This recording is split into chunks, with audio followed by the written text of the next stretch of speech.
Hey guys, so I had Walter Long's 68 Camaro in the shop today. Did a little bit of aluminum work and added a vacuum canister. Thought you guys might like to see this car, it's beautiful.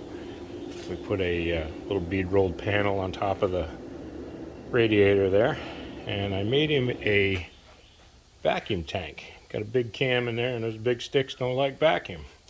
So built him a little vacuum canister that looks like a nitrous bottle, and it allows him to get a little more vacuum to that booster. Got it all detailed out. Nice car. Really pretty car. Pretty color. But I thought you guys would like a quick peek at it. Get a new one in the shop. I hate to waste the opportunity, you know.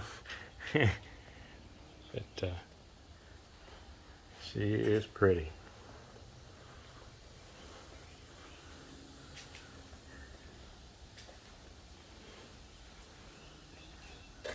Alrighty guys, there you have it.